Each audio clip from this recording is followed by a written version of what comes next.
Bonjour, bonjour à toutes et à tous et bienvenue à cette conférence de Centrale Énergie.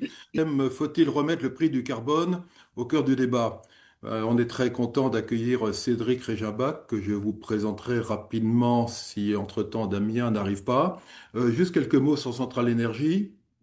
Bon, pour que ceux qui ne connaissent pas, Centrale Énergie est un groupement professionnel des ingénieurs du secteur de l'énergie.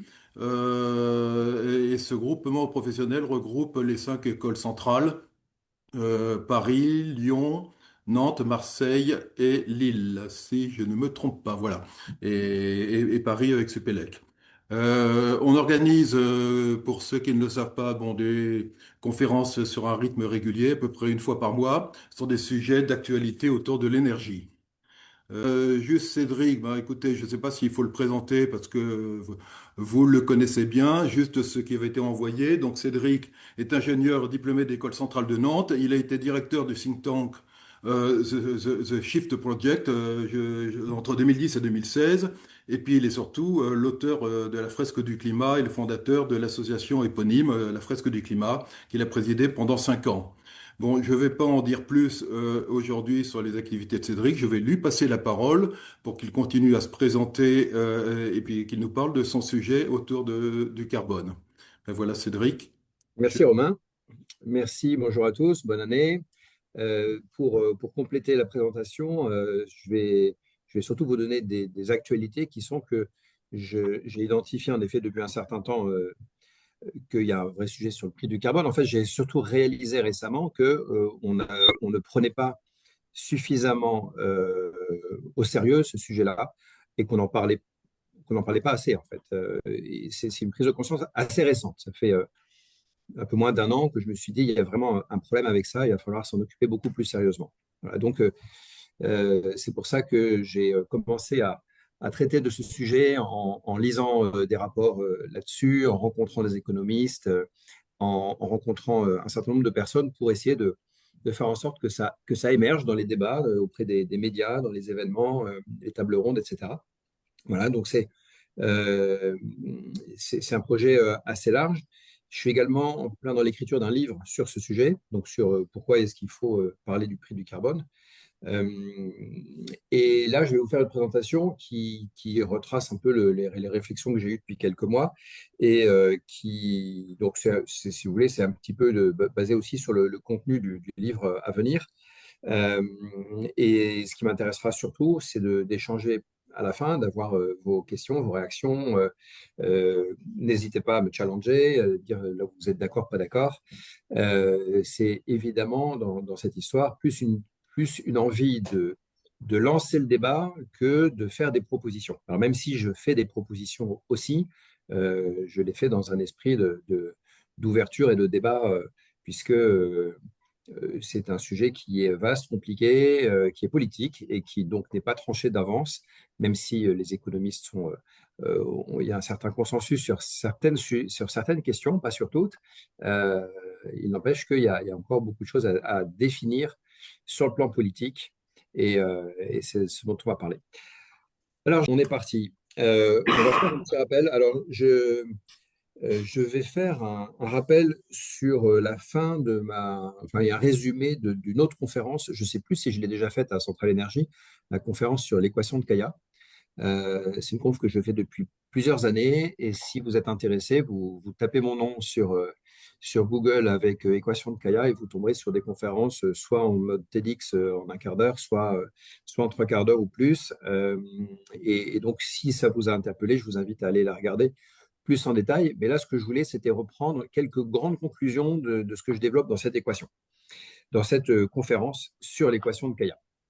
Euh, je vais rappeler ce que c'est que l'équation de Kaya, même si j'imagine que beaucoup d'entre vous êtes déjà familiers avec ça.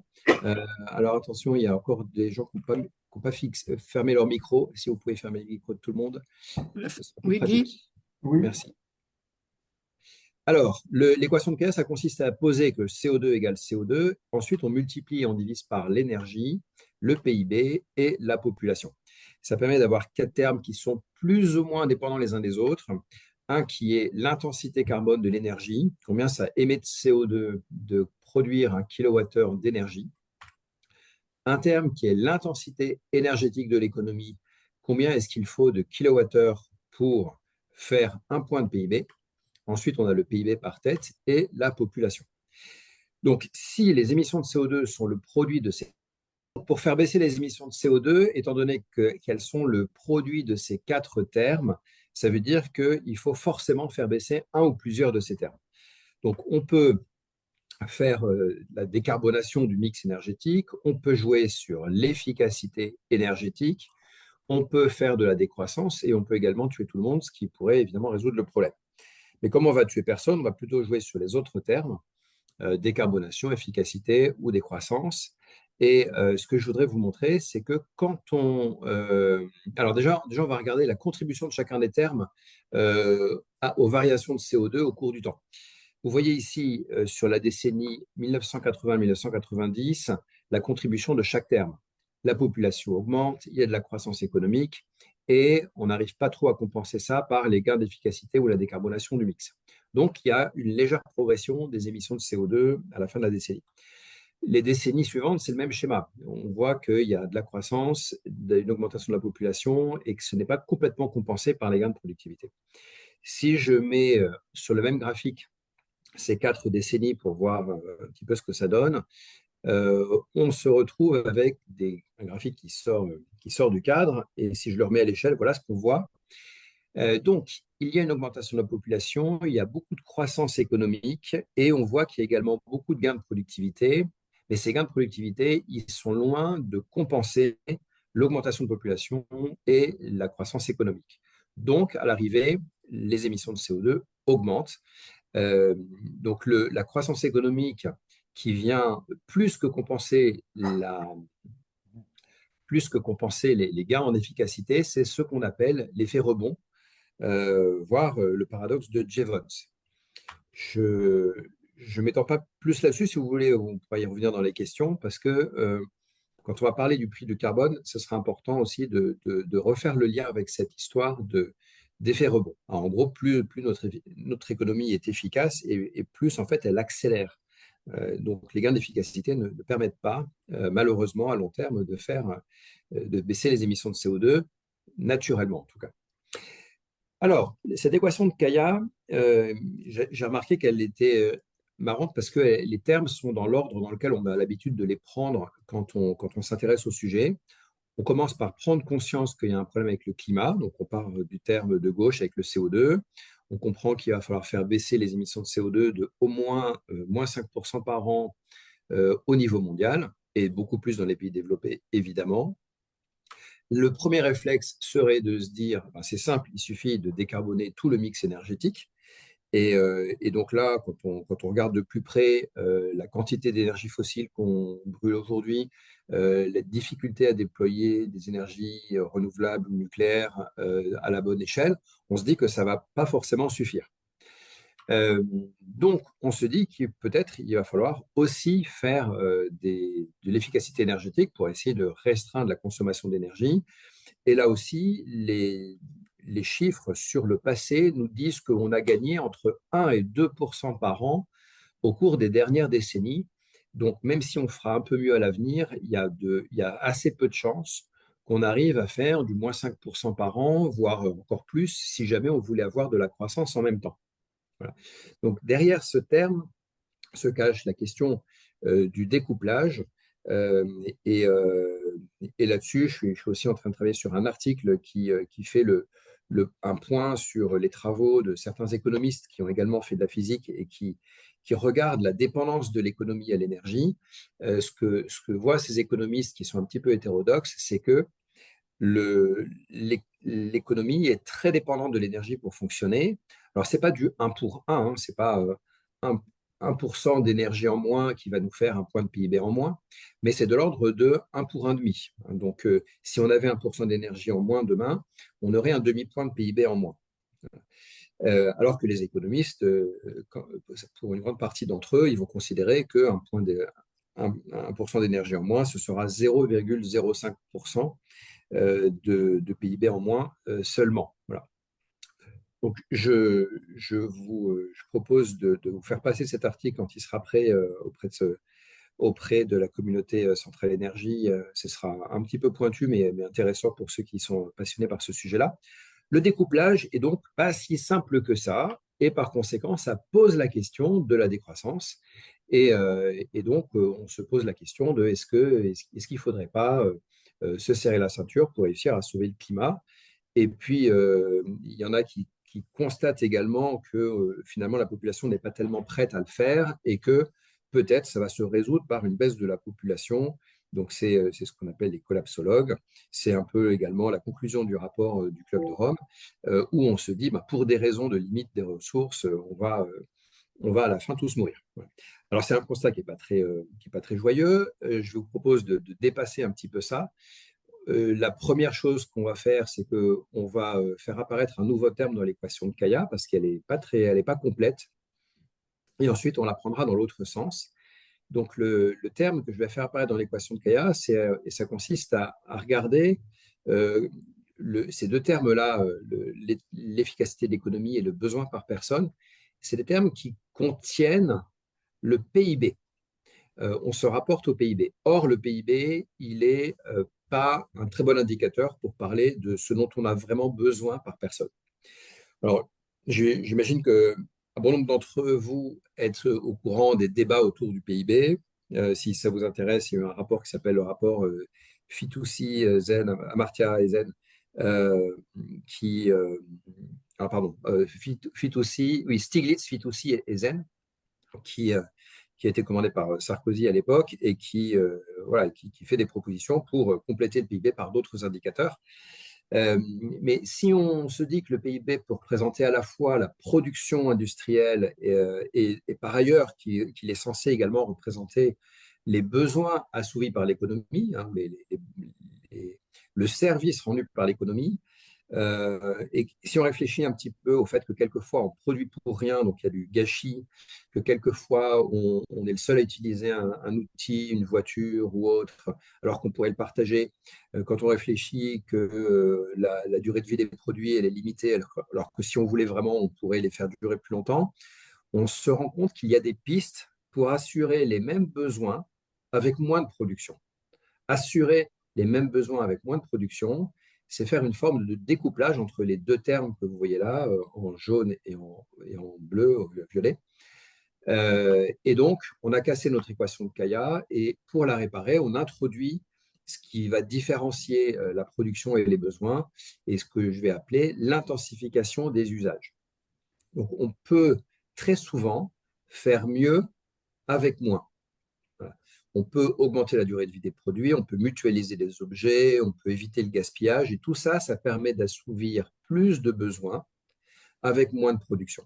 Voilà. Donc l'équation de Kaya, elle avait quand même une très grosse lacune dans sa forme initiale parce qu'elle ne permettait pas de voir ce terme-là. Voilà. Bon, à nouveau, je décris tout ça dans des conférences qui prennent plus le temps. Juste pour finir là-dessus, on va prendre l'équation de Kaya dans l'autre sens parce qu'on avait vu que de la gauche vers la droite, on arrivait dans une impasse. La population, bon, bah, c'est pas une variable d'ajustement, hein, on va tuer personne, et puis on va surtout arrêter de paniquer à l'idée qu'il y a une croissance exponentielle de la population. Ce n'est plus le cas. La population va se stabiliser au cours du 21e siècle, et donc il va falloir nourrir tout le monde. Ensuite, il faut se poser la question des besoins, et donc ça, c'est le débat autour de la décroissance, mais qui peut surtout se poser à titre individuel. Chacun, ce serait bien qu'on se pose la question de ce dont on a vraiment besoin pour vivre, pour être heureux, qu'est-ce qui fait sens pour nous. Donc la transition énergétique, elle commence par là. Ça ne va pas faire tout le job, mais c'est important, et c'est une question très personnelle, et c'est une question éthique. Ensuite, on peut jouer sur l'intensification des usages. Je pense que c'est là qu'il y a le plus gros potentiel. C'est mon intuition personnelle. Ensuite, on va continuer à faire de l'efficacité énergétique. Et une fois qu'on aura fait tout ça, on aura largement restreint le besoin en énergie et ce sera beaucoup plus facile de décarboner le mix énergétique parce que quand on pourra comment dire, choisir les énergies dont on peut se passer, on se passera évidemment prioritairement des plus carbonés et ça aidera assez grandement à décarboner le mix. Voilà, je vous montre des exemples de chiffres de ce qu'on pourrait faire d'ici 2050 pour arriver à une division par 3 des émissions de CO2. La population mondiale va augmenter. Les besoins, on va se dire que dans les pays en développement, il y a besoin qu'ils aient la possibilité de se développer pendant que d'autres pays pourraient faire des efforts et se serrer un peu la ceinture. Mais au global, on garde un chiffre positif. Je propose qu'on fasse la majeure partie des efforts sur l'intensification des usages. On continue de faire de l'efficacité énergétique au même rythme qu'avant, entre 1 et 2 par an. Et puis, quand on a fait tout ça, ça nous permet d'avoir divisé par deux la consommation d'énergie au niveau mondial. Et à ce moment-là, si on dégage prioritairement le plus carboné, on gagne 30% de plus. Et ça nous fait nos moins 66% sur les émissions de CO2. Ça a l'air magique comme ça. C'est pas du tout magique. C'est une véritable révolution. C'est un chamboulement total de la façon dont l'économie fonctionne. Donc, n'imaginons pas que ça va être une partie de plaisir.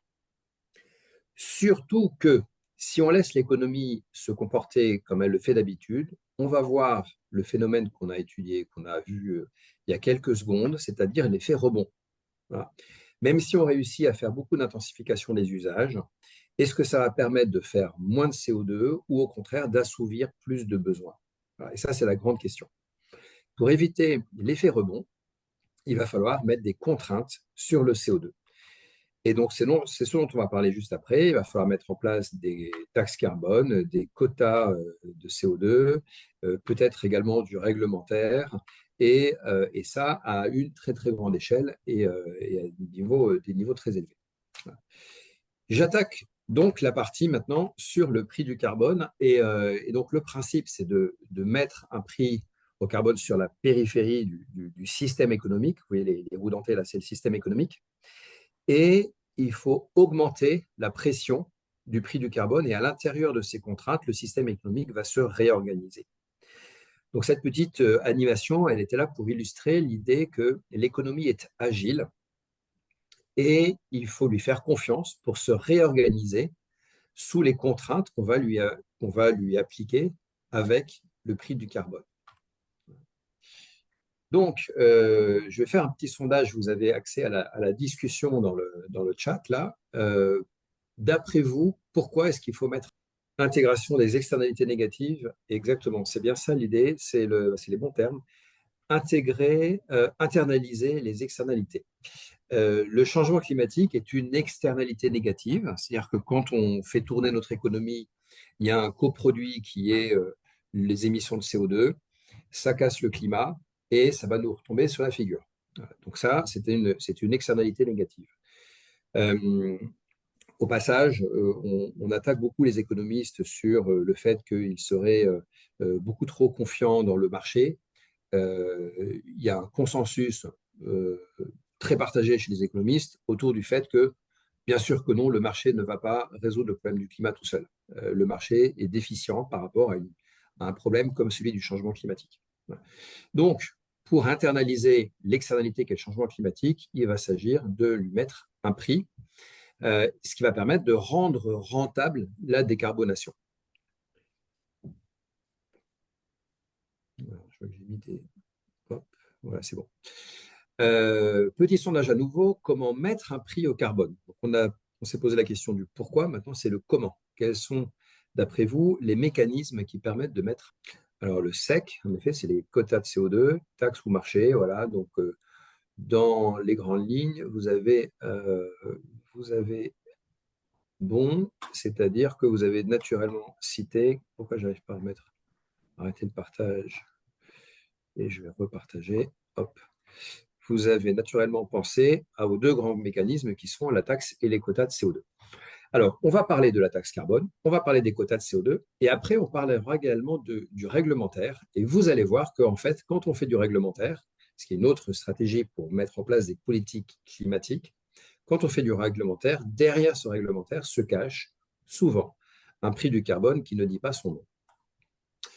Alors, je place ici les trois mécanismes qu'on va étudier juste après, les normes, les taxes et les quotas, en les mettant dans l'ordre de ce que je pense être l'ordre dans lequel il faudrait les classer, entre d'un côté un esprit de planification et de contrôle, et de l'autre côté, un esprit plutôt libéral qui consiste à faire confiance en l'économie pour qu'elle pour qu'elle s'ajuste à, par exemple, un prix du carbone. Voilà. Mais on reparlera de cette notion un peu plus tard. Donc, la taxe carbone, le principe, ça consiste à taxer les énergies fossiles quand elles arrivent à la périphérie du système économique. Je vais dissiper tout de suite un malentendu. La taxe carbone ne consiste pas à faire son bilan carbone personnel sur le site des impôts, de multiplier ça par 100 euros la tonne et de payer le montant qui correspond. Ce serait beaucoup trop difficile, beaucoup trop compliqué. On n'aurait pas les informations pour faire ça de manière précise. Et vous imaginez que si on doit vous faire payer des impôts sur un chiffre qui n'est pas très précis, vous allez moyennement apprécier. Ça ne consiste pas non plus à mettre en place une taxe comme la TVA sur chacun des produits finis parce qu'on connaîtrait précisément son bilan carbone. La taxe carbone, ça consiste plutôt à taxer les énergies fossiles quand elles arrivent dans le système économique et ensuite on laisse ce prix du carbone se répercuter en aval dans la chaîne de valeur. Et ça permet que, indépendamment de notre connaissance fine ou pas fine du bilan carbone de tous les objets, du bilan carbone de tous les individus, etc., peu importe, le prix du carbone, c'est bien répercuté dans l'ensemble de l'économie. Donc, on va avoir par exemple Engie qui va payer la taxe carbone sur le gaz qu'elle va vendre à ArcelorMittal. ArcelorMittal va euh,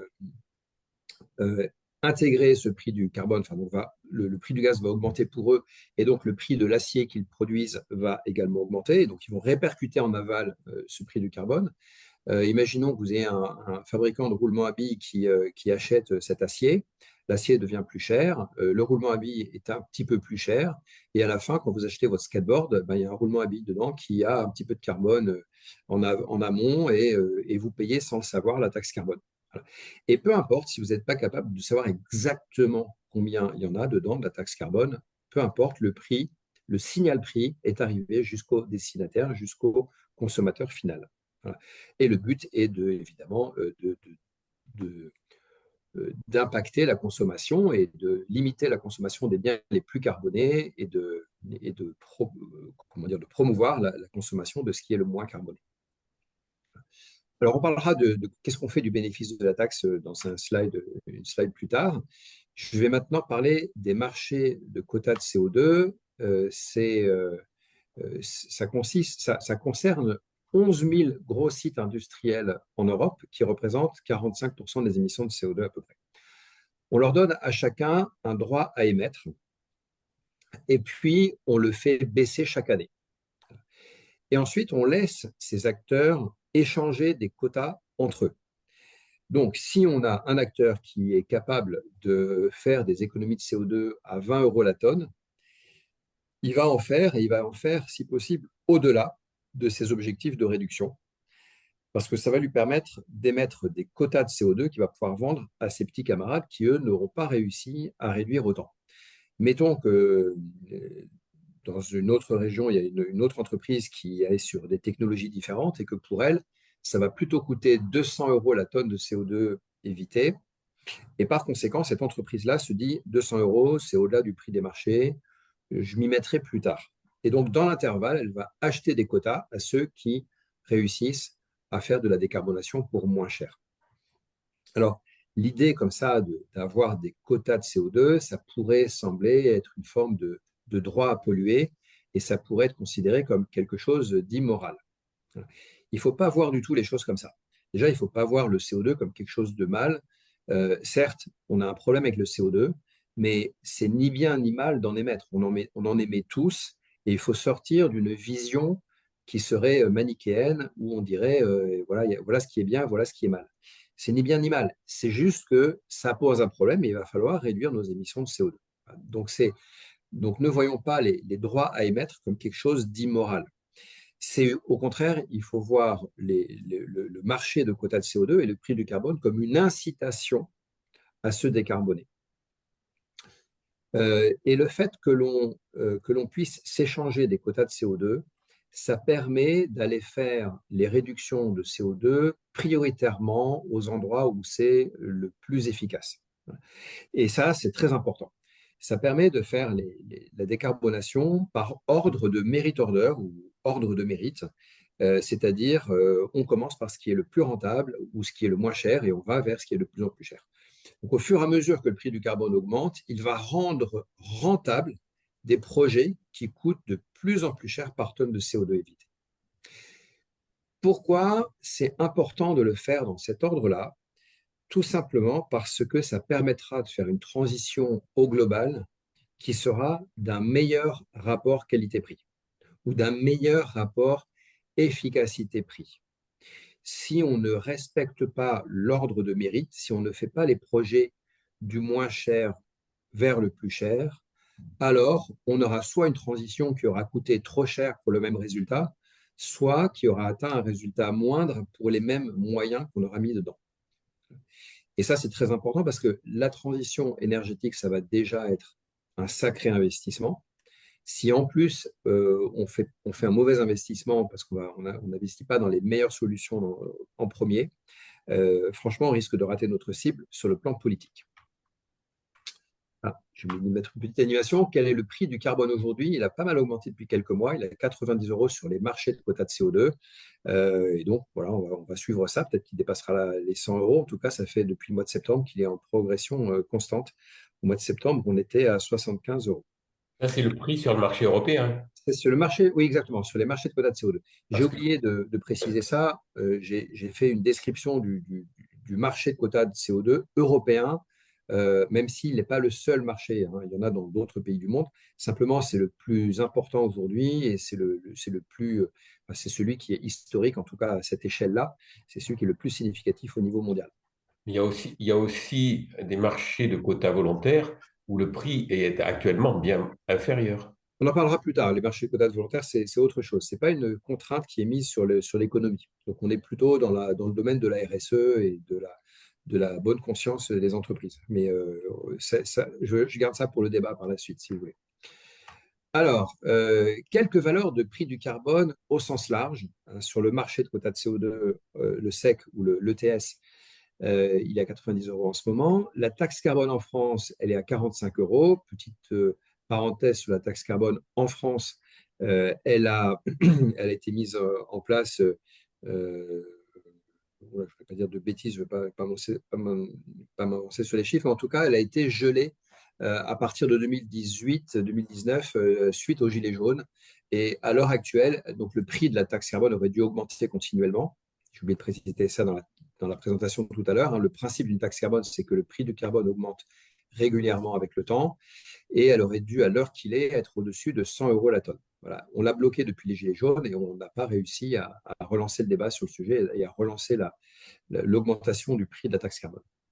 Excuse-moi, Cédric, est-ce qu'il ne faudrait pas Oui. ajouter dans cette liste le prix de capture et enfouissement de carbone, puisque Alors ça, c'est la contrepartie. Oui. La séquestration du carbone, c'est un coût d'abattement. Le coût d'abattement, c'est ce qui vient en face d'un prix du carbone. Ici, j'ai mis des prix du carbone. Donc, je finis. Et donc, la séquestration dont tu parles, c'est une solution pour réduire du CO2, ou en l'occurrence, là, pas en réduire, mais plutôt en enlever dans l'atmosphère. La séquestration, ça va surtout être pour éviter d'en émettre, donc séquestrer avant qu'ils partent dans l'atmosphère.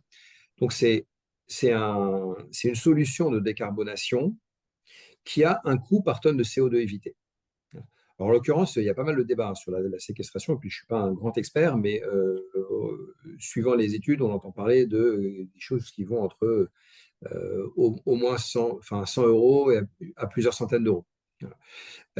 Donc, tout dépend de la source, en fait, hein. Quand on réclame des subventions, on dit que ça coûte très cher, puis quand on lève de l'argent, on dit que ça coûte pas très cher et qu'on va être super compétitif. Donc, aujourd'hui, c'est surtout très compliqué de savoir combien ça coûte exactement la séquestration. Mais donc, à la limite, peu importe, ce qu'il va falloir, c'est mettre un prix au carbone suffisant pour que même la séquestration, un jour, devienne rentable financièrement. Et le marché révélera un jour ou l'autre si la séquestration devient rentable à 100 euros la tonne ou à 150 ou à 300 euros. Une fois qu'on sera en production industrielle, là, on ne pourra plus tricher. Ce ne sera plus des slides PowerPoint, ce sera la vraie vie. Et là, on verra vraiment combien ça coûte. Et donc, si on fait ce qu'il faut en termes de prix du carbone, viendra un jour où il deviendra rentable de faire de la séquestration. Donc, le mécanisme d'ajustement carbone aux frontières, c'est la taxe carbone aux frontières, j'en parle juste après, il est calé sur l'ETS, donc il est à 90 € en ce moment. Le marché volontaire, bon, ben là, il y a tout, hein, il y a à boire et à manger. On peut acheter des projets de décarbonation à 5 € la tonne. Je ne sais pas trop ce qu'il y a derrière. Ça peut monter à 200 €. Et puis, il y a le rapport Kiné, mais je vais en parler tout à l'heure. Voilà, on serait à 100 € aujourd'hui dans les rapports précédents. Et puis, le tout dernier rapport Kiné, qui date d'il y a moins d'un an, il parle de 250 € à l'heure actuelle. Et puis, la valeur sociale du carbone, enfin, je mets 1000 €, mais en fait, c'est des incertitudes énormes autour de ça. La valeur sociale du carbone, ça consiste à dire le changement climatique va avoir un impact sur notre économie à l'avenir.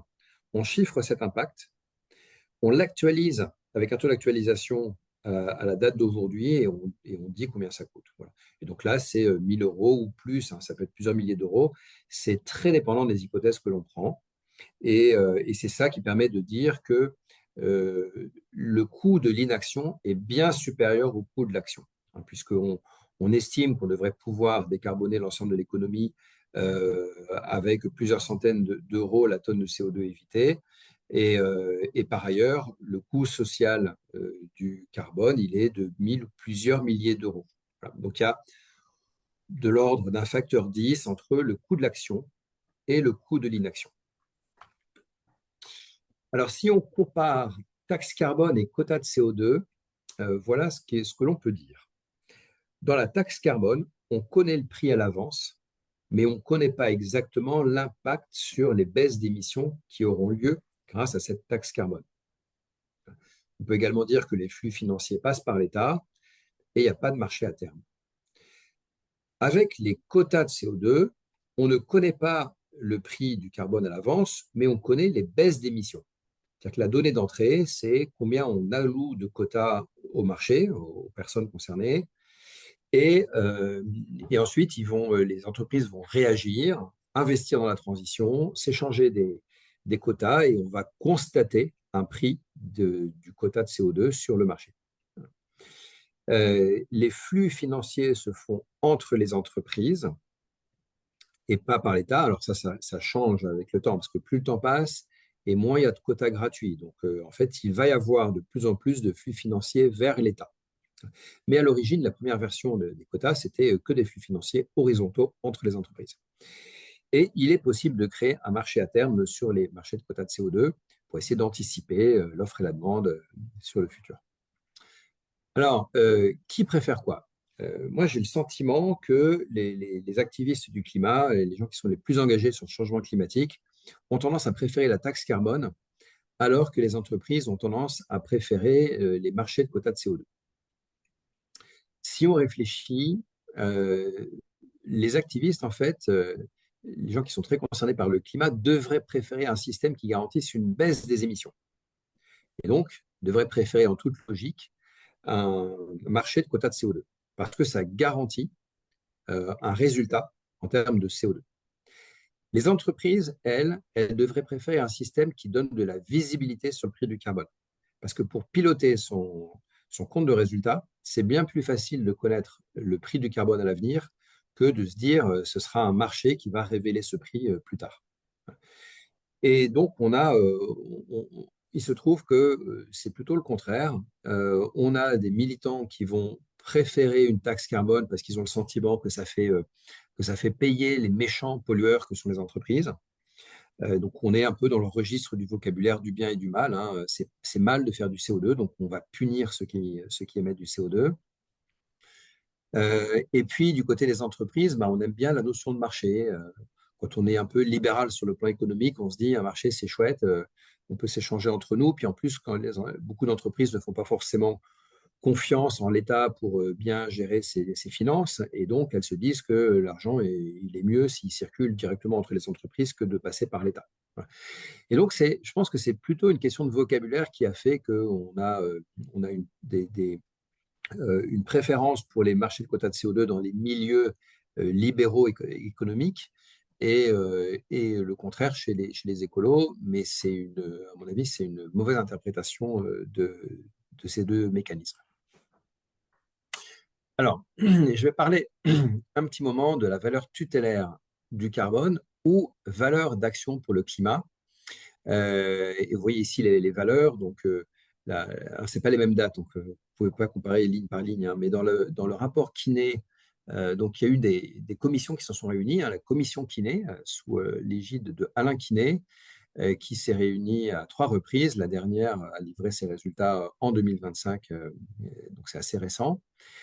Et vous voyez ici les valeurs.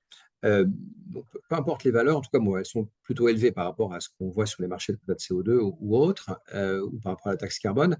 Et ce que veut dire cette valeur, c'est que c'est une boussole pour l'État, pour les investissements publics de l'État. C'est-à-dire que on a dit que le coût de l'inaction était supérieur au coût de l'action. D'accord, mais pour un particulier, pour une entreprise privée, décarboner son activité, ça coûte de l'argent et on n'en voit pas les bénéfices. Donc, décarboner son activité, quand ça coûte de l'argent, alors je ne parle pas des décarbonations qui vont être rentables financièrement, hein, ça, autant les faire, bien sûr. Et tant qu'il n'y a pas de prix du carbone, décarboner coûte de l'argent et les acteurs privés n'ont pas de raison de le faire. Par contre, l'État et les collectivités locales sont les garants de l'intérêt général. En tout cas, ils sont censés l'être. Et étant garants de l'intérêt général, ils sont en mesure de faire le raisonnement que la décarbonation, c'est une bonne chose pour la planète et donc pour les citoyens. Et donc, on va se donner un espèce de prix interne du carbone pour l'État. En fait, la valeur tutélaire du carbone, c'est ça, c'est un prix interne du carbone pour l'État. À part que prix interne du carbone pour une entreprise, ça veut dire plein de choses très différentes d'une boîte à l'autre, donc je ne vais pas utiliser cette expression-là. L'autre acceptation qu'on a, l'autre vocabulaire qu'on a utilisé depuis le Quinet 2, je crois, c'est la valeur d'action pour le climat. Parce que valeur tutélaire, on ne comprenait pas bien ce que ça voulait dire. Valeur d'action pour le climat, je ne sais pas si c'est beaucoup plus clair, mais en tout cas, c'est cette notion-là. C'est une valeur de prix du carbone qui est une boussole pour l'État quand il va faire des investissements dans des projets qui permettent, par exemple, de décarboner, ou si on fait une piste cyclable, ça va permettre de plus facilement prendre prendre son vélo à la place de la voiture, et donc ça va améliorer les émissions de CO2 de la ville. Et donc, on a un coût d'un côté, des émissions qui sont réduites de l'autre, et on divise les deux, et on voit combien ça a coûté par tonne de CO2 évité. Et si c'est en dessous de la valeur d'action pour le climat, alors on le fait. Bon, est-ce que l'État réfléchit souvent en fonction de la valeur d'action pour le climat? Pas très souvent. Je pense qu'une grande majorité des ministères ne savent même pas ce que c'est. En tout cas, peu de monde au sein des ministères savent ce que c'est. Et ce n'est pas du tout encore pour l'instant une boussole pour les investissements publics. Et ça fait partie des choses à travailler, évidemment, parce qu'il s'agirait que ça change à l'avenir. Alors, on va parler du recyclage du prix du carbone. Alors, j'ai mis du prix du carbone. En fait, le recyclage, c'est qu'est-ce qu'on fait de l'argent collecté. Alors, ça s'applique aussi bien à la taxe carbone qu'au marché de quotas de CO2. On parle plus souvent de ce sujet-là à propos de la taxe carbone, parce que la taxe carbone, forcément, c'est une taxe, ça collecte de l'argent. Mais sur les marchés de quotas de CO2, dans les toutes dernières versions, avec des quotas qui ne sont pas tous gratuits, l'État va collecter une partie des allocations qui sont faites aux entreprises concernées. Donc, il va y avoir aussi des revenus financiers pour l'État. Et le recyclage, ça consiste à dire qu'est-ce qu'on va faire de cet argent. Voilà. Alors, ça peut aller à plusieurs endroits. J'ai mis une liste non exhaustive, mais j'ai mis les éléments principaux de ce qu'on pourrait faire avec l'argent d'une taxe carbone ou des quotas de CO2. Ça peut tout simplement rentrer dans le budget de l'État. Concernant la taxe carbone en France, c'est le cas aujourd'hui. Aujourd'hui, la taxe carbone rentre dans le budget global de l'État. Et c'est bien pour ça qu'il y a eu un problème en 2018-2019, parce que les Gilets jaunes ont considéré qu'il y avait une injustice, parce que cet argent allait dans les caisses de l'État, n'était pas redistribué, ne servait même pas à financer la transition énergétique, et puis d'autres injustices qui sont que le kérosène n'était pas concerné alors que l'essence des voitures était concernée. Voilà, donc recycler cette manne du prix du carbone dans le budget de l'État, c'est la pire des idées d'après beaucoup d'économistes. On peut également alléger une autre fiscalité, ce qui est une façon de redistribuer. Mais bon, si on allège une fiscalité sur le travail, on va privilégier quand même ceux qui gagnent plus. Voilà. Donc, c'est moins juste que la troisième proposition qui est un chèque vert, c'est-à-dire on fait le même chèque à tout le monde. Voilà. Donc, tous les citoyens d'un pays reçoivent un chèque du même montant qui dit cette année, on a collecté une taxe carbone et voilà ce que vous recevez. Et l'intérêt de faire ça, c'est qu'on va avoir autour de 70% de la population qui va être gagnante contre plutôt 30% perdante. Et c'est plutôt redistributif. Ce n'est pas 100% redistributif, mais c'est plutôt redistributif, c'est-à-dire que les plus riches vont contribuer plus que les plus pauvres. Voilà. Ensuite, il y a également la possibilité de faire des subventions pour la transition écologique, financer le passage à la voiture électrique, rénover les passoires thermiques, etc. En termes d'acceptabilité, parce que donc là, on commence à toucher des notions de justice sociale. Hein. La taxe carbone est par construction, elle est régressive, c'est-à-dire qu'elle touche plus les bas revenus que les hauts revenus en valeur relative, hein, au prorata des revenus des gens. Les plus pauvres ont plus d'énergie dans leur portefeuille de dépenses que les plus riches. Mais si on redistribue, ça devient progressif. Ça devient un impôt redistributif, globalement redistributif. Après, il y a de telles hétérogénéités à l'intérieur des différents déciles qu'il continuera d'y avoir des perdants, y compris dans les premiers déciles. Voilà. Donc, il faut adresser ce point-là par d'autres mécanismes. Donc là, on est en train de parler, à travers ça, de la justice sociale. Il y a une autre notion qui est un peu différente, c'est l'acceptabilité sociale. L'acceptabilité d'une mesure climatique. En termes d'acceptabilité, il y a deux choses qui sont bien perçues par la population d'après les sondages qu'on a faits, c'est le chèque vert et la subvention pour la transition écologique. Donc, on sait que mettre en place un prix du carbone de manière massive, ça nécessitera d'avoir une bonne discussion, tout ce qui est le plus politique sur le recyclage du prix du carbone. Et on sait que les idées qui sont les plus plébiscitées par la population sont la redistribution à tout le monde, mais également la subvention pour la transition écologique. Ça passe beaucoup mieux de dire qu'on va utiliser cet argent pour la transition. Voilà. Alors, dans les inconvénients du prix du carbone, il y a la perte de compétitivité par rapport à des acteurs privés à l'extérieur de nos frontières, qui ne sont pas concernés par les marchés de quotas de CO2.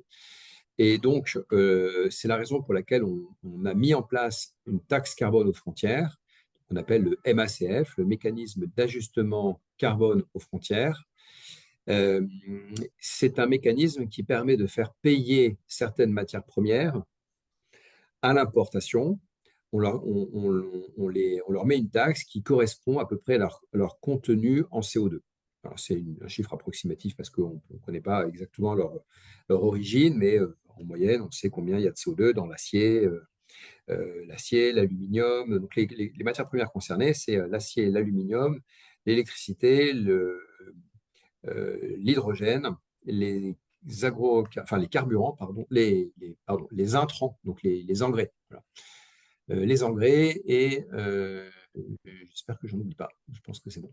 Ah oui, le ciment, pardon. Le ciment. Voilà. Alors, c'est pas mal parce que ça permet de protéger certains pans de l'économie. C'est-à-dire que de l'acier, quand on veut acheter de l'acier en France, soit il a été taxé par les marchés de quotas de CO2, soit il a été taxé par la taxe aux frontières. Donc, les deux sont à égalité. Ça, c'est dans le cas où j'achète de l'acier en France. Voilà. Le problème, c'est que quand on est sur d'autres choses que des matières premières, si on est sur des produits manufacturés, là, la protection aux frontières ne marche pas. Si on importe une voiture, l'acier qui est dans cette voiture, si cette voiture vient de l'étranger, l'acier qui est dans cette voiture n'aura pas été impacté par le prix du carbone. La même voiture construite en Europe, l'acier, l'aluminium et tout ce que vous voulez dedans, aura été impacté par le prix du carbone. Donc, la voiture fabriquée en Europe coûtera un peu plus cher que celle qui est fabriquée en dehors de l'Europe.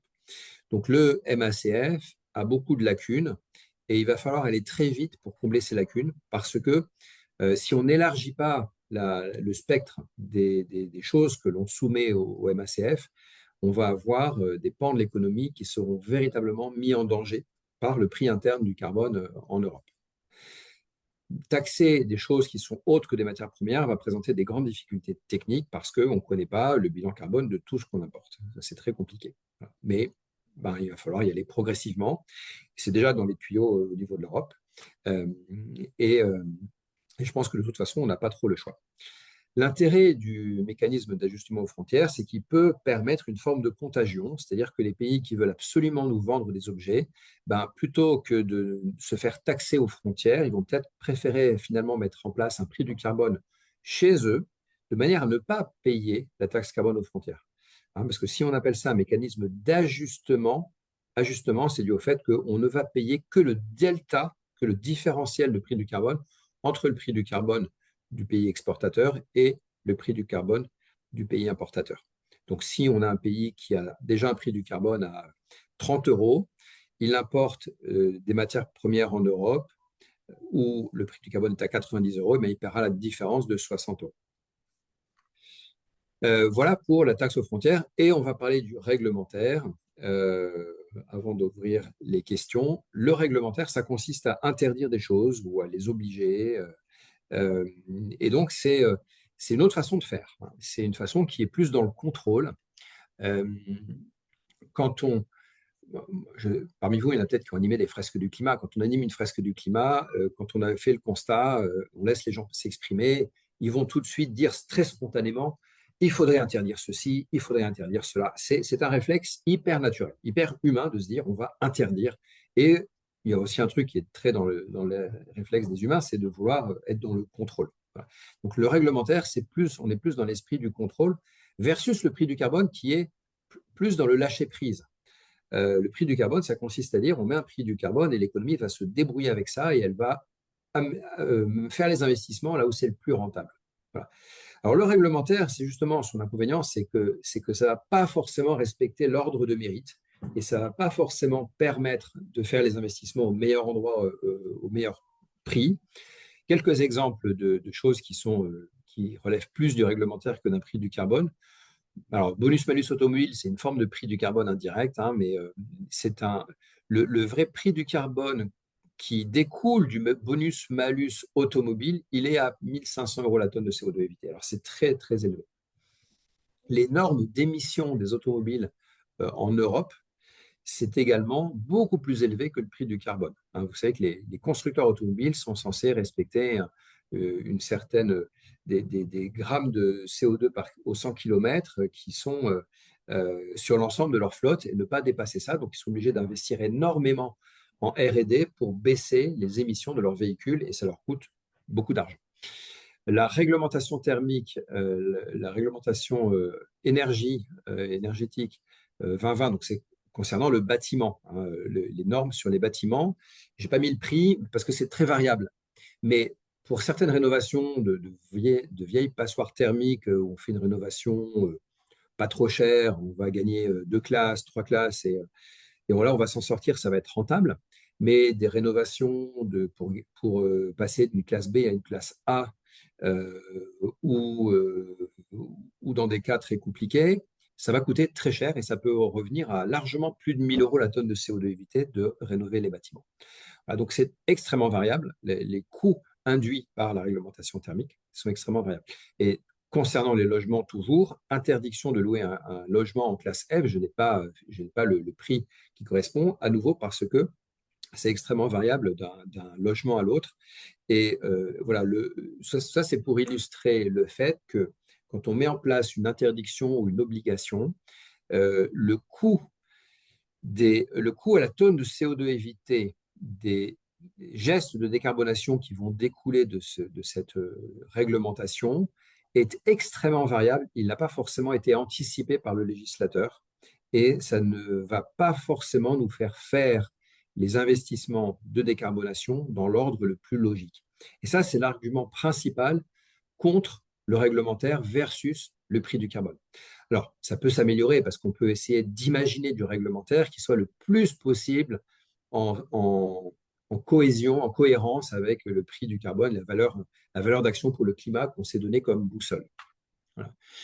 Euh, on a parlé de l'équation de Kaya tout à l'heure. Ce que je voulais vous faire remarquer, c'est que en fait, le prix du carbone va s'appliquer à tous les termes de l'équation de Kaya de manière indifférenciée. Les deux premiers termes, la décarbonation du mix et l'intensité, l'efficacité énergétique, c'est des termes qui concernent plutôt l'offre. C'est le fournisseur qui va essayer d'améliorer son mix énergétique, d'améliorer son usine, son efficacité, etc. Il y a des termes qui concernent plutôt la demande, hein, essayer de faire de l'intensification des usages ou détruire de la demande parce qu'on décidait qu'on va consommer autre chose, donc avoir une demande qui baisse. C'est une façon de décarboner qui peut être induite par un prix du carbone. Et donc, le prix du carbone va taper indifféremment sur les solutions qui servent à décarboner l'offre et sur la demande. C'est-à-dire que pour un même objet, mettons un billet d'avion, on peut avoir à la fois une baisse de la demande et en même temps un incentive très fort pour faire des carburants décarbonés, des agrocarburants, des SAF, euh, ou continuer de jouer encore plus fort sur l'efficacité énergétique des avions.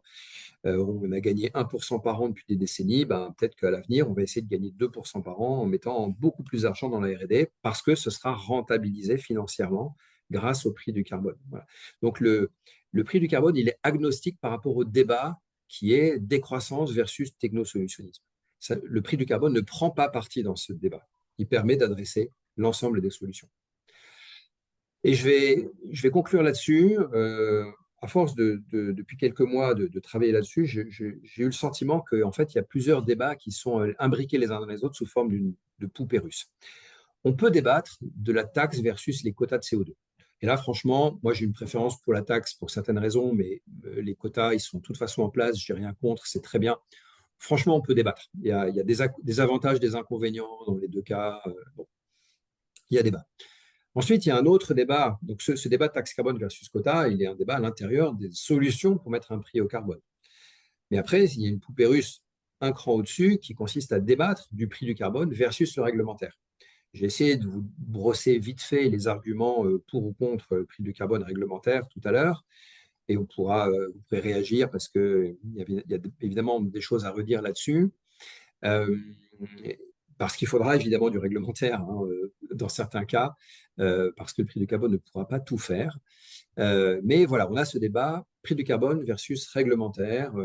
Prix du carbone, une version plutôt libérale des choses, réglementaire, une version plus planifiée, dirigiste.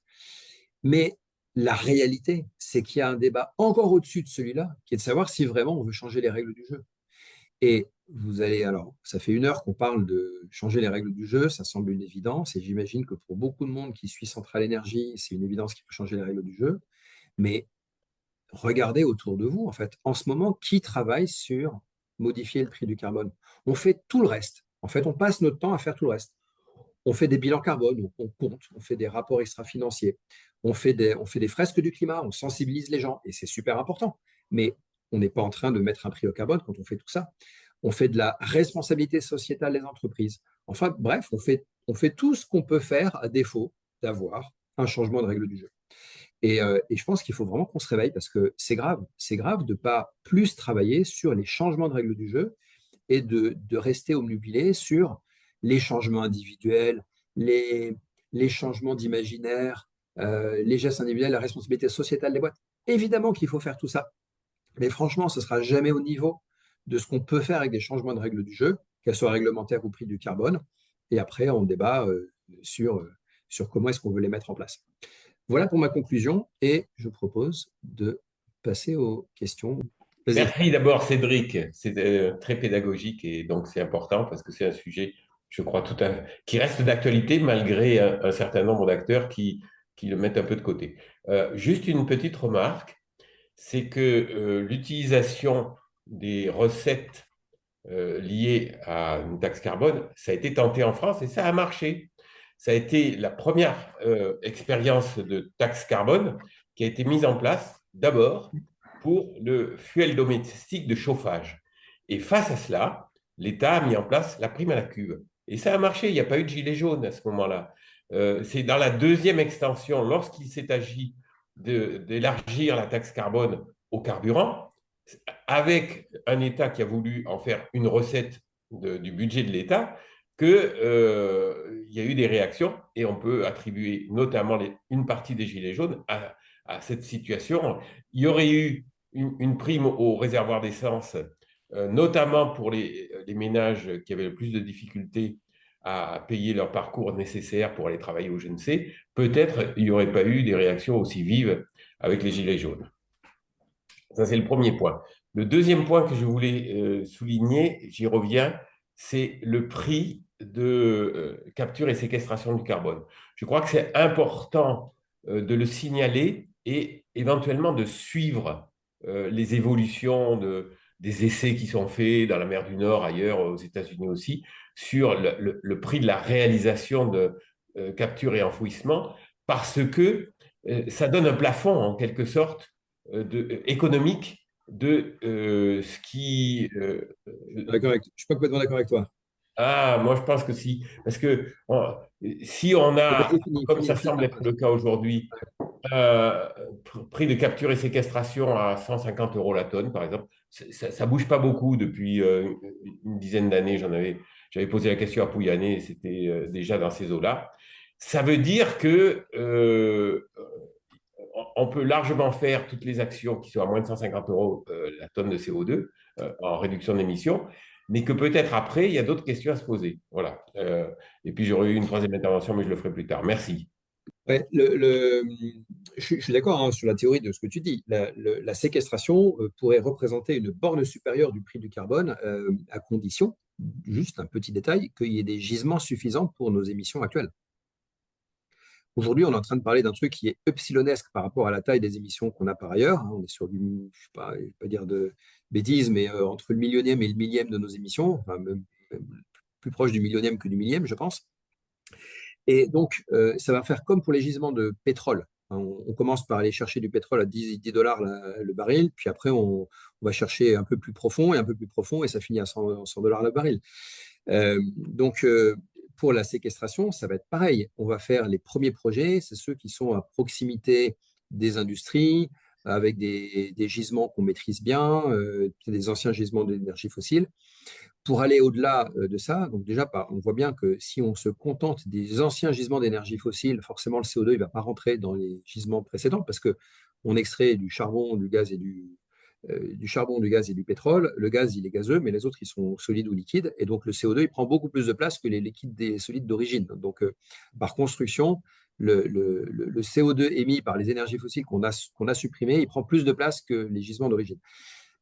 Mais après, pour aller au-delà, il faut aller dans les nappes phréatiques, dans les aquifères, où là, on m'a dit qu'il y a beaucoup de place. Bon, je ne connais pas bien le sujet, mais en fait, tout dépend de ça. Est-ce qu'il y a des gisements suffisants dans des nappes phréatiques qui ne sont pas en circulation et qui ne finissent pas dans l'océan pour pouvoir vraiment stocker du carbone à grande échelle? Si les ordres de grandeur sont là, tu as raison, mais je ne pense pas que ce soit le cas. Eh ben, effectivement, ça reste à préciser. Et on peut espérer que dans les prochaines années, les choses se préciseront. Dernier point de parallélisme, c'est que je crois qu'on aurait également intérêt à mettre en regard le prix du carbone, par exemple, sous quota en Europe, et les solutions fondées sur la nature, même si là aussi, les capacités à réduire ne sont pas négligeables. Mais elles ont été évaluées dans les travaux du GIEC, notamment au même ordre de grandeur que ce qui pourrait être des émissions difficilement réductible. Hein. Donc là, c'est capture et séquestration dans les sols sur le long terme, y compris dans les sols agricoles.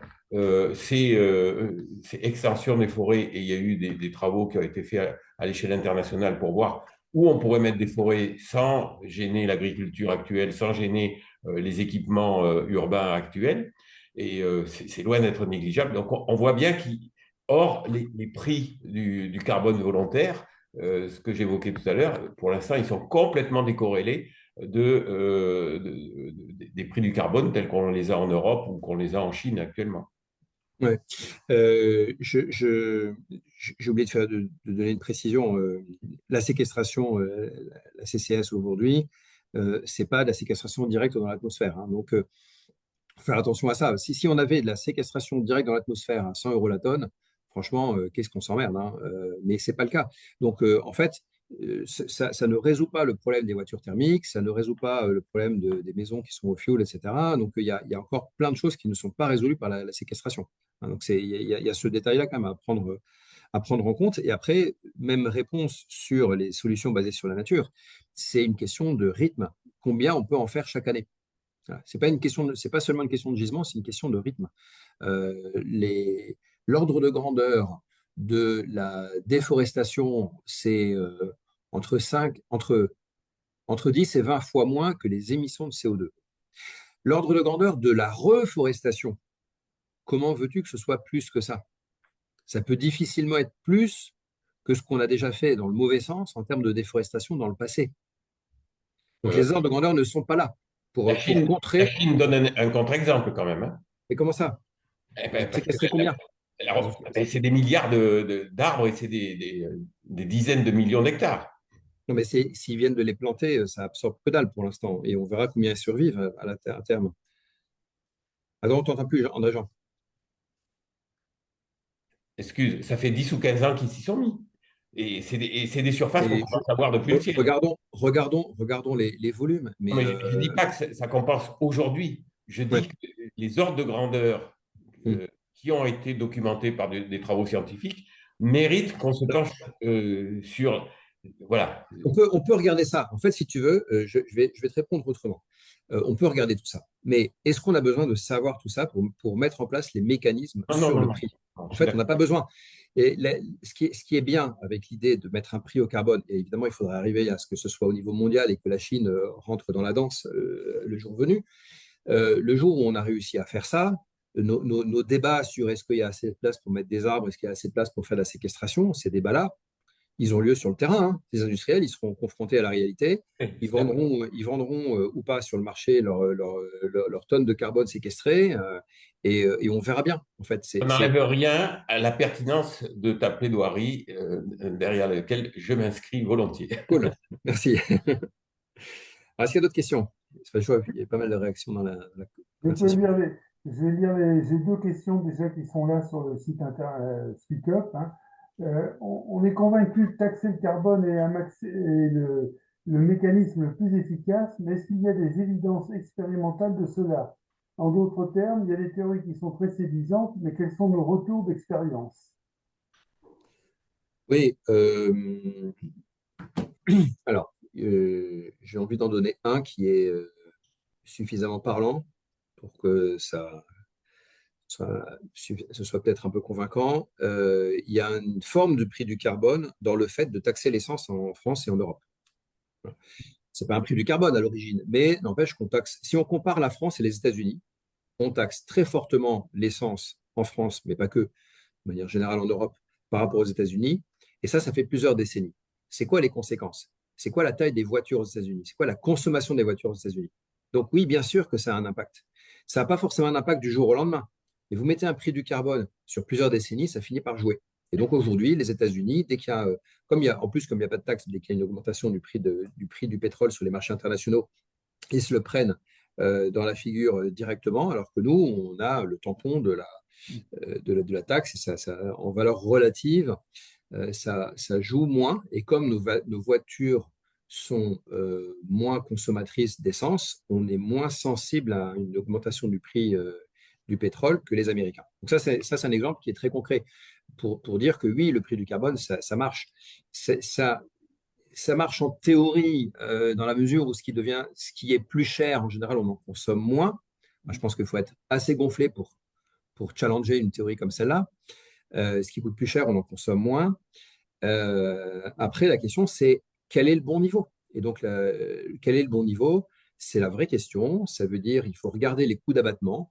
Le fait que le prix du carbone soit au-dessus du niveau du prix d'abattement de telle technologie n'est pas suffisant pour qu'on y aille, évidemment, parce que quelquefois, il y a d'autres frottements, il y a d'autres raisons de ne pas le faire.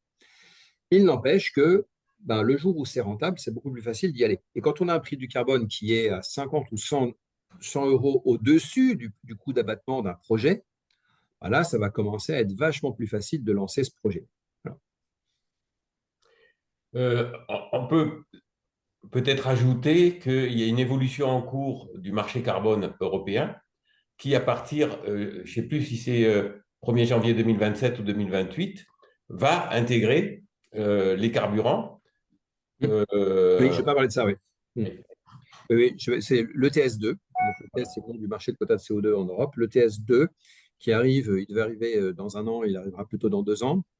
Finalement, il va concerner les carburants et donc le transport et le bâtiment. Voilà, donc le fuel, le gaz et l'essence pour les voitures.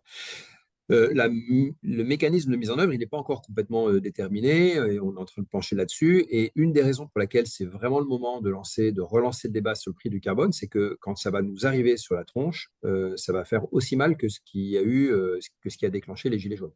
Donc, on n'est pas du tout à l'abri d'avoir des conséquences du même niveau que les Gilets jaunes le jour où ça rentre en œuvre. Certains partis d'extrême droite sont déjà en train de se frotter les mains et se dire ils ont prévu leurs arguments autour de l'ETS2 et ils sont prêts à le décagner dès qu'il sortira. Voilà. Donc, et c'est pour ça que ça vaut le coup de faire au minimum de la pédagogie et puis de réfléchir bien à comment on le met en œuvre et comment on recycle aussi l'argent qui aura été collecté via ce prix du carbone, même si ce n'est pas une taxe carbone. La mise en œuvre elle risque de ressembler un petit peu à une taxe carbone parce qu'en gros, on va payer X euros de la tonne de CO2 évitée à travers notre fuel ou notre essence, quoi. Alors, autre question. J'ai une autre question. La taxe carbone est à la crème très centrée sur le CO2. Comment Oui. est prise en compte la pollution des sols, des océans par les plastiques et comment ceci est taxé? Alors, en effet, la taxe carbone, ça ne concerne qu'une partie de l'ensemble des problèmes de la planète. Ça ne résout pas tout d'un seul coup. On ne peut pas tout résoudre avec un seul outil. Voilà. Et je pense que c'est pas un bon procès que de reprocher un outil de ne pas tout résoudre. C'est un très mauvais procès. Ça ne peut pas non plus résoudre la guerre au Moyen-Orient, par exemple. Voilà. Mais non, mais je caricature, mais parce que voilà. Alors, ça veut dire qu'il faudra faire d'autres choses. Pour le plastique, il faudra mettre en place du réglementaire ou peut-être un prix du plastique ou j'en sais rien, mais il faut réfléchir. Je ne suis pas assez expert du sujet pour dire ce qui est le plus pertinent, mais il faut trouver d'autres choses. Donc là, le prix du carbone ne peut concerner qu'une partie du CO2. Déjà, ça concerne que le climat. Dans le climat, ça ne concerne que le carbone, et dans le carbone, ça ne concerne que le carbone qui vient des énergies fossiles. Donc, de l'ordre de 65% du problème du climat. On n'adresse que 65% des émissions de gaz à effet de serre avec le prix du carbone. Il n'empêche que c'est déjà ça. C'est déjà une grosse partie du sujet. Ça n'adresse pas, par exemple, les émissions de méthane. Voilà. Et peut-être que pour le méthane, il va falloir avoir des politiques de santé publique qui permettent de sensibiliser et de réduire la consommation de viande, avoir des politiques, des subventions pour limiter les fuites de méthane dans les installations industrielles ou du réglementaire. Donc, il y aura des choses complémentaires à mettre en place, évidemment, pour contrer les autres problèmes concernant le CO2 et le climat en général. Et puis ensuite, sur les autres problèmes de la planète, il faut aussi… il n'empêche que, pareil, que ce soit biodiversité, ressources en eau, plastique et autres, s'imaginer que c'est les changements de comportement des gens qui vont résoudre le problème, moi, j'y crois pas. Il faut changer les règles du jeu. Donc, ce n'est pas un prix du carbone concernant le plastique, c'est autre chose, mais n'empêche qu'il faut des changements de règles du jeu. Il y a une autre question là. Pour pouvoir utiliser le modèle d'utilisation Kaya à 5 facteurs, ne faut-il pas un autre indicateur pour le paramètre besoin? À la place de besoin? C'est pas, je te lis la pas dit. question. C'est un autre indicateur pour le paramètre Oui, besoin. alors ça peut être, on peut utiliser le terme bien-être, par exemple, à la place de besoin. Voilà. Je ne sais pas si bien-être, ça parlera mieux, mais Oui. le débat à propos du PIB, c'est est-ce que le PIB est un bon indicateur du bien-être, voilà, ou du progrès, par exemple. Voilà. Et ça porte là-dessus. Et donc la réponse c'est non, c'est pas un très bon indicateur. Et partout où on peut faire du progrès ou avoir du bien-être avec moins de production, eh bien, partout où c'est le cas, on a un gisement de découplage qui ne se voyait pas dans le terme PIB. Attends, il y a Juan qui voulait parler, qui a levé la main aussi. On va prendre une question à l'oral. Oui, merci Cédric. Très pédagogique ton exposition. Merci beaucoup. Il y a eu beaucoup d'études derrière, des livres et des livres, j'imagine. Alors, ma question concerne qu'est-ce que tu aimerais concrètement mettre en place en France afin de remettre dans les débats publics les prix des carbone? Ouais. D'un côté, on a les économistes. Moi, j'ai parlé avec beaucoup d'économistes qui sont un peu dépités Mm. après de la taxe carbone. Théoriquement, c'est la solution, sans Ouais. doute. Mais après des décades, disons, on l'a peut-être mal implémenté. Par exemple, la taxe carbone des Gilets jaunes, bah, sans redistribution, on pouvait on pouvait s'en douter qu'il y aurait un problème. Donc, il y a cette communauté qui est un peu, disons, Mm. sensible. Bon, Et c'est puis, la même il y chose. a les politiciens qui n'aiment pas lire. Donc, voilà, c'est un peu ça la question. Oui, ben, merci pour ta question. Euh, dans ce projet de relancer le débat sur le prix du carbone, il y a plein de sous-projets, de sous-chantiers.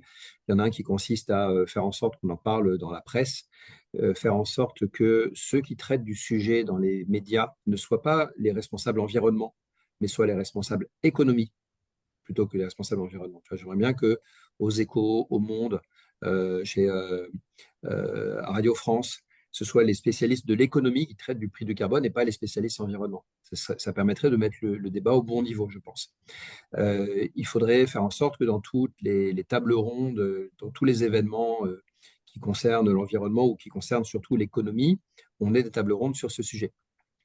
Il faut aussi faire beaucoup de pédagogie, expliquer voilà, l'exercice que je viens de faire, hein, de réexpliquer la base sur la notion de prix du carbone. Il faudrait que ce soit le b.a.-ba dans toutes les écoles, les universités et pour le grand public.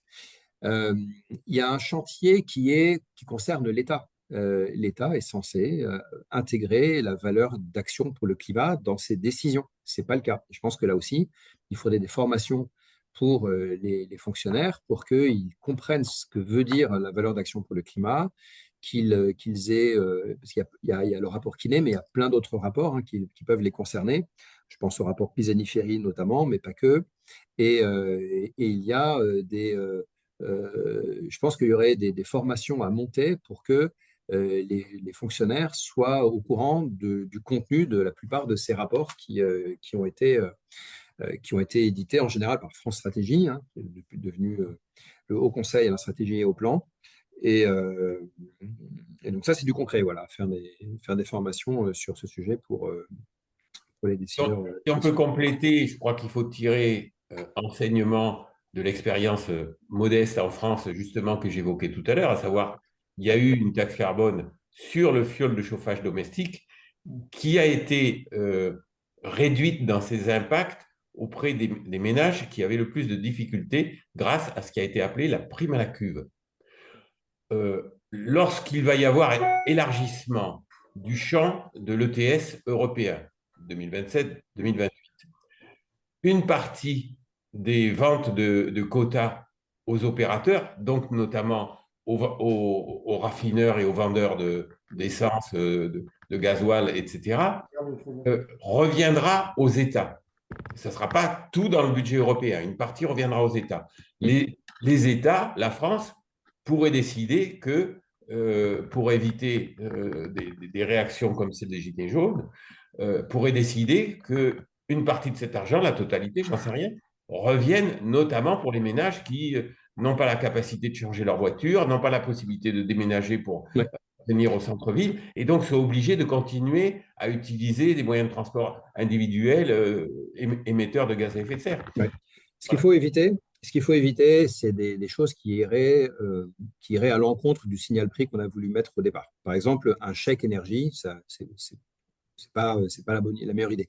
Une prime à la cuve, c'est bien, c'est une incitation à ce qu'on change de sa chaudière contre une autre et qu'on passe sur une autre technologie.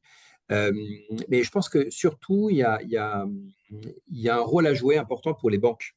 Pourquoi? Parce que même quand on fait partie du premier décile, de ceux qui ont le moins de moyens, il n'empêche que même pour ces personnes-là, passer à la voiture électrique aujourd'hui, c'est hors de portée. Mais si passer à la voiture électrique revient moins cher au bout du bout que de garder une voiture thermique, la banque est censée être derrière eux.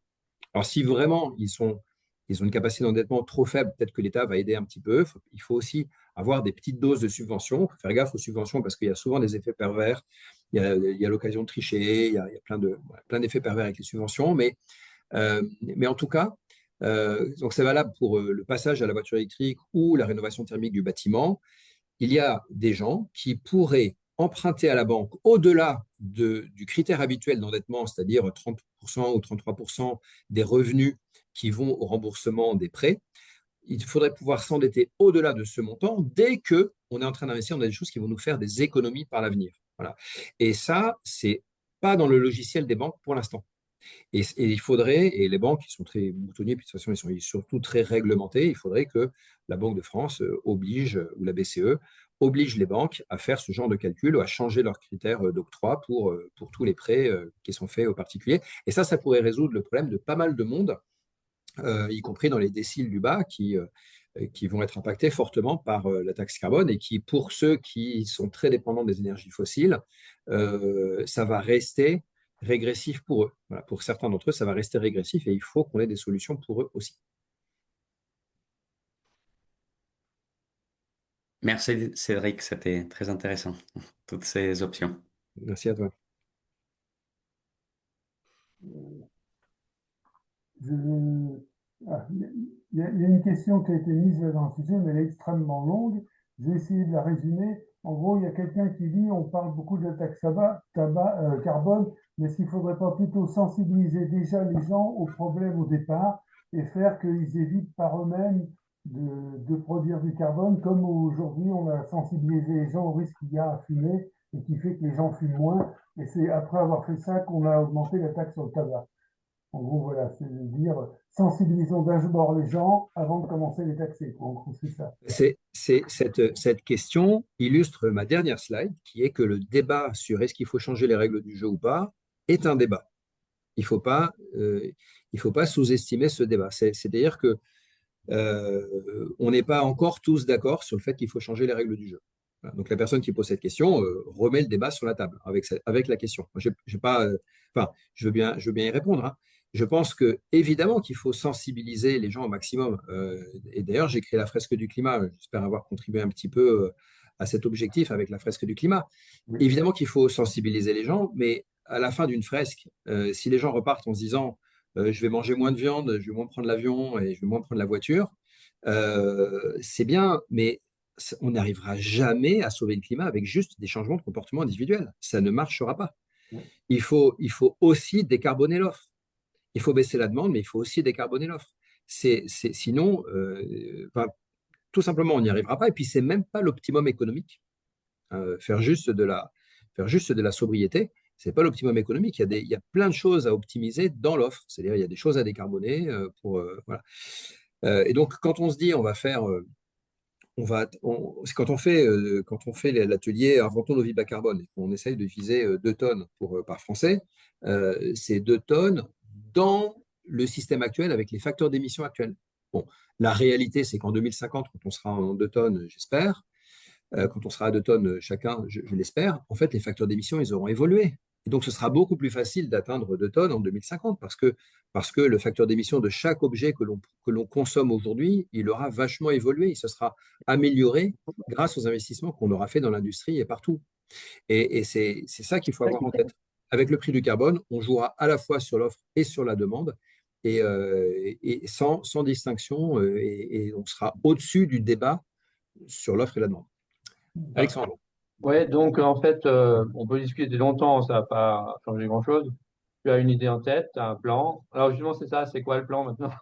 C'est quoi- c'est ça en fait, ce qui est important là, de voir un peu, de comprendre et comment on peut, comment dire, faire quelque chose. Etc. Ouais. Je pense que l'ordre du jour aujourd'hui, c'est de parler du sujet. C'est-à-dire qu'on n'en parle pas. Ah, Il ok. faut que ça devienne un sujet politique. Il faut qu'on en parle dans les médias, qu'on en parle. Il faut que ça devienne une question standard pendant les prochaines Ok. législatives et la prochaine élection présidentielle. Ça fasse partie du jeu de questions qui seront posées aux candidats, par exemple. Ça, c'est l'objectif. Donc, comment on arrive, quel est le plan pour arriver à cet objectif? Est-ce que ta question, c'est de savoir ce que toi, tu peux faire demain matin pour aider sur ce Non, non, sujet? mais je veux dire, toi, déjà, dans ta tête, dans ta tête, tu as dû voir un plan pour diffuser ça d'une manière large, pour, je sais pas, genre think tank, pour adresser les élus, les candidats, les machins. Ouais, Ouais, il y a un endroit où tu peux tout de suite la mettre. c'est l'idée, ouais. Là, tu rejoins la ruche de Juan Branco et tu la mets tu les proposes dans la ruche de Juan Branco, à mon avis, ça va passer. Je sais pas si tu sais, mais Juan Branco est candidat au présidentiel et il a Je ne 35 savais pas. 000 personnes avec lui. Ok, je n'étais pas au courant. Ils ont tout un programme déjà de je ne sais pas combien de points. Enfin, bon. Ok. Bah oui, ça serait intéressant d'aller les voir, oui. Mais en fait, pour ce qui est des politiques, je pense que l'objectif est surtout de toucher tous les partis et pas juste ceux qui sont traditionnellement écologistes. Ouais. Là, il faut avoir une offre qui soit entendable par aussi bien la gauche que le centre et la droite. Alors, l'extrême droite, ça va être plus difficile parce qu'ils sont encore très hermétiques à ces sujets-là, mais à la limite, pourquoi pas.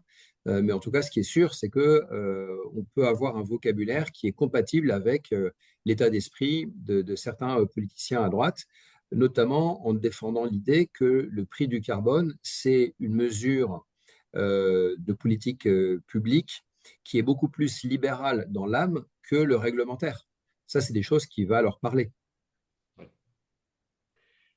Faire passer le message que beaucoup de ceux qui sont aujourd'hui actifs, qu'ils soient dans des administrations publiques ou bien dans des entreprises, peuvent passer ce message du prix du carbone. Un certain nombre d'entreprises ont commencé à avoir un prix du carbone interne, Ouais. c'est-à-dire qu'ils utilisent ce prix du carbone interne pour savoir si un investissement est intéressant ou pas. Comme on a en outre, ça a été rappelé par Cédric, des schémas d'évolution du prix de l'action pour le climat, en gros un prix du CO2 dans son évolution au cours des décennies prochaines, on peut, sur des investissements longs, intégrer l'évolution du prix du carbone dans les décisions d'investissement d'entreprise ou dans les décisions de l'État, comme ça a été fait par le prix du carbone, enfin le prix social du carbone, quoi. Et ça Ouais, peut toucher beaucoup de monde. Ça peut toucher.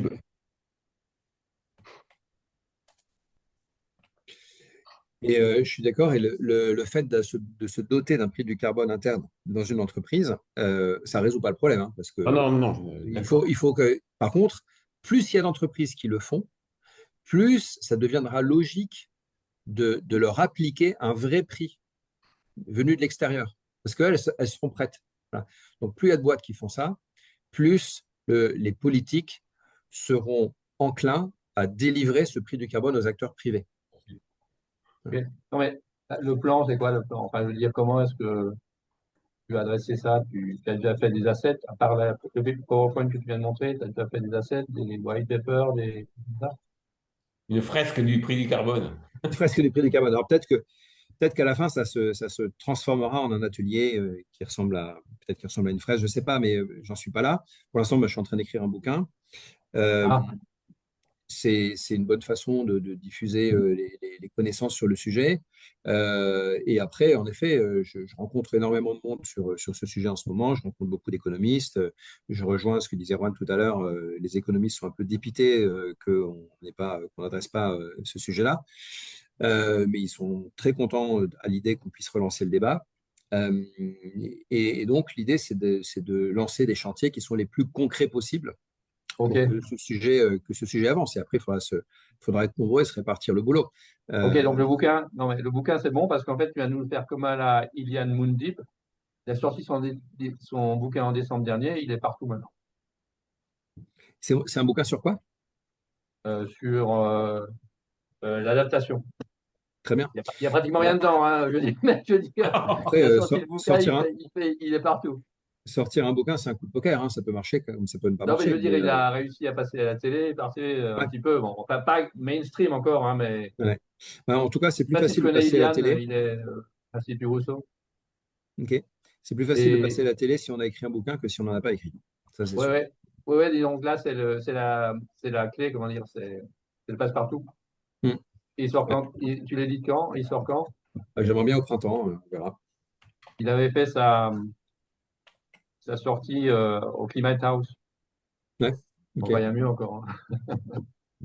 Non, mais je veux dire, ça peut être le début, mais je veux dire, il y a toute une stratégie derrière à faire sur comment.